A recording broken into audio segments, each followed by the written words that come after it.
नमस्कार. स्मार्ट गृहिणींसाठी smart kitchen tips. Tip number 1. लहान मुलांना गूळ व चणे फुटाणे खाऊ घातल्यास मुलांचा शारीरिक विकास होतो, शरीर स्वास्थ्य चांगले राहते. Tip number 2. कोलेस्टेरॉलची समस्या असेल तर आहारात चणे म्हणजेच हरभरे तसेच हरभऱ्याच्या पानांची भाजी जरूर खायला हवी. Tip number 3. जर तुमचे केस खूप जास्त ऑइली आहेत तर मेहंदीमध्ये मुलतानी माती मिक्स करून 2 तासांसाठी केसांवर लावून ठेवा. त्यानंतर धुवून टाका. केसांचा तेलकटपणा निघून जाईल. Tip number 4. ब्रश करण्याअगोदर बेकिंग सोडा व लिंबाचा रस एकत्र करून दातांवर मालिश केल्यास दातांवर असलेला पिवळा थर हळूहळू निघून जातो.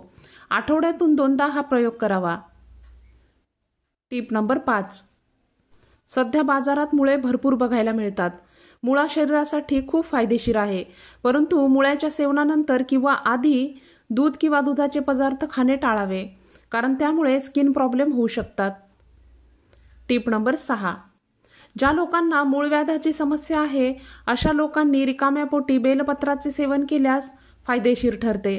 2 किंवा 3 बेलपत्राचा रस पुरेसा होतो. Tip number 7. थंडीच्या दिवसात फिजिकल ॲक्टिव्हिटी न केल्यास कोलेस्टेरॉल तसेच शुगरसुद्धा वाढू शकते. त्यामुळे थंडीच्या दिवसात सुद्धा चालण्यासारखे व्यायाम प्रकार नक्की करावे. Tip number 8. तोंडात फोड आल्यास कच्च्या दुधाच्या गुळण्या कराव्यात. असे किमान दिवसातून 2दा तरी करावे, किंवा सुके खोबरे भाजून खाल्ल्याने सुद्धा तोंडात आलेले फोड बरे होतात. Tip number 9. इडली मऊ होण्यासाठी इडलीच्या मिश्रणात थोडेसे खोबरेल तेल टाकावे. Tip number 10. पेरूच्या पानांचा विडा खाल्ल्यास आलेले तोंड बरे होते. त्यासाठी पेरूचे पान स्वच्छ धुवून त्यावर चुना व काथा लावावा. हा विडा खाऊन झाल्यावर थुकून टाकावा व त्यानंतर अर्धा तास काहीही खाऊ नये.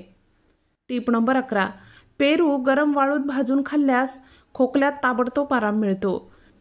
त्याचबरोबर थंड किंवा फ्रीजमधील पाणी अथवा इतर थंड पदार्थ खाऊ नयेत. Tip number 12. थंडीत शेंगदाण्याचे सेवन फायदेशीर ठरते, कारण शेंगदाण्यांमध्ये असणारे बायोटीन त्वचेला कोरडे होण्यापासून वाचवते. तसेच त्यातील कॅल्शियम व व्हिटॅमिन डी हाडे बळकट करते. शेंगदाण्यांमध्ये प्रोटीन्स, आयर्न, कॅल्शियम, झिंक तसेच व्हिटॅमिन ई आणि व्हिटॅमिन B6 असतात. त्यामुळेच थंडीत शेंगदाण्याचे लाडू अथवा शेंगदाण्याची चिक्की जरूर खा. Tip number 13. जर शरीरात रक्ताची कमतरता असेल व औषधे न घेता रक्ताची गरज पूर्ण करायची असेल तर दररोज आहारात खजूर, डाळिंब, बीटरूट तसेच टोमॅटोचे सेवन करावे. Tip number 14. विंचू चावल्यास पुदिन्याच्या पानांचा रस पिल्यास अथवा पुदिन्याची पाने चावून खाल्ल्यास विंचवाचे विष उतरते. Tip number 15. 1 चमचाभर तीळ दररोज बारीक चावून खाल्ल्यास थोड्याच दिवसात हिरड्यांमधून येणारे रक्त थांबते. Tip number 16. जर सर्दी झाली असेल, खोकला व ताप असेल तर लवंग घालून केलेला चहा अथवा काढा पिल्यास आराम मिळतो. तसेच अंगदुखी दूर होते व कफ साफ होतो. Tip number 17. थायरॉईडचा त्रास असणाऱ्या लोकांनी फणसाचे सेवन अवश्य करावे. फणसाच्या सेवनाने शरीरातील हार्मोन्स बॅलन्स राहतात. Tip number 18. काळे मीठ चाटून खाल्ल्यास ॲसिडिटी बरी होते. Tip number 19. रात्री भिजवलेले धने सकाळी गाळून त्याचे हे पाणी पिल्यास किडनी डिटॉक्सिफाईड होते व शरीर निरोगी राहते. Tip number 20. लहान मुलांना जास्त कुरकुरे देऊ नये. कुरकुरे खाल्ल्यामुळे कॅन्सरचा धोका निर्माण होतो. Tip number 21. लाकडाचा कोळसा बारीक वाटून चाळून ठेवावा. शरीरावर कोठेही घाव झाल्यास त्यावर लावावा. त्यामुळे जखमेतून येणारे रक्त ताबडतोब थांबते. Tip number 22. दात दुखत असतील तर आल्याचा रस गरम करून हलक्या हाताने दातांवर मालिश करा. आराम मिळेल. Tip number 23. पोटात दुखत असेल तर ओवा व काळे मीठ एकत्र करून खा.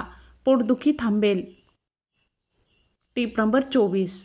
निमोनिया झाला असेल तर हिंग घातलेले पाणी प्यावे. लवकर बरे वाटेल. त्यासोबतच औषधे सुद्धा सुरू ठेवावीत. Tip number 25. उलटीची समस्या असेल तर लवंग पाण्यात उकळून हे पाणी प्यावे. आराम मिळतो. तर या होत्या आजच्या टिप्स. आजच्या टिप्स तुम्हाला आवडल्या असतील तर व्हिडिओला नक्कीच लाईक करा. त्यानंतर व्हिडिओ जास्तीत जास्त इतरांसोबत शेअर करा. तसेच नवनवीन टिप्ससाठी चॅनल सबस्क्राईब केलं नसेल तर चॅनलला नक्की सबस्क्राईब करा. पुन्हा भेटूयात. धन्यवाद.